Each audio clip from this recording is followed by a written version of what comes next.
One day, Percy arrived at the quarry to collect some stone for his freight cars.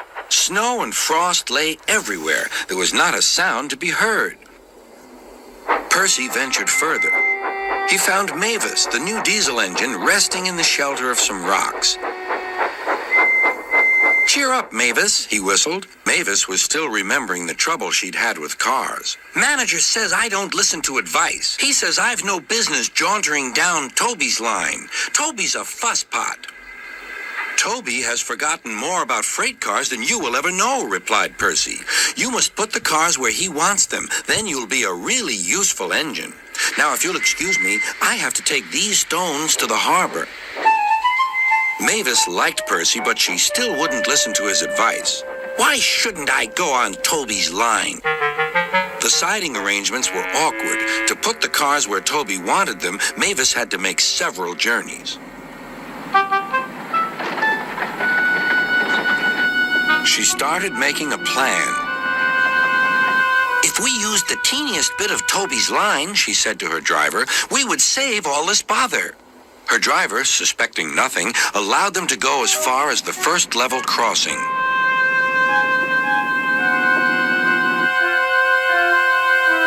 A few days later, the weather changed.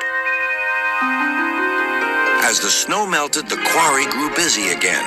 Some trains were so long that before leaving the cars for Toby, Mavis had to go beyond the level crossing with them. Now for her plan. She would go further down the line without it seeming her fault. "Can you keep a secret?" she asked the freight cars. Yes, they chattered. "Will you bump me at the level crossing and tell no one I asked you?" The cars promised. While Mavis was away, Toby arrived. He decided to shunt the cars himself.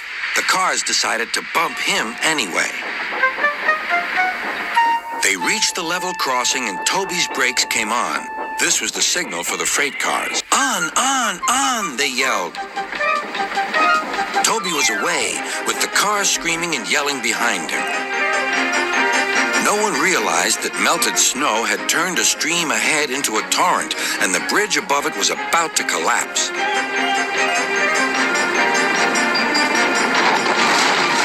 The rails were now like a tightrope across the thundering water. Stop! Cried Toby. His driver fought for control. They came nearer and nearer to the bridge. It was all or nothing now. The driver braked hard.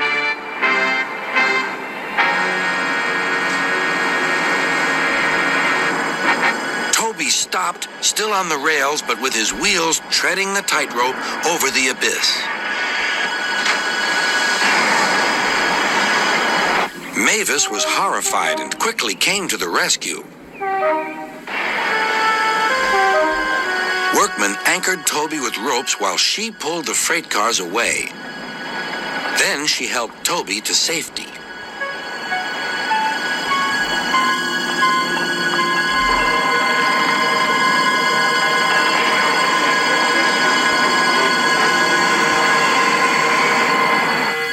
"I'm sorry about the cars," said Mavis. "I can't think how you managed to stop them in time." "Oh, well," said Toby, "my driver told me about circus people who walk tightropes, but I just didn't fancy doing it myself."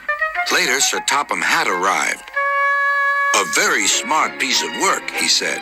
"Mavis, you did well too, I hear." "It was my fault about those cars, sir," she faltered. "But if I could..." "Could what?" "Come down the line sometimes, sir. Toby says he'll show me what to do." "Certainly," replied Sir Topham Hatt, "if your manager agrees." And so it was arranged. Now Mavis is as happy as can be, and Sir Topham Hatt thinks she's really useful indeed.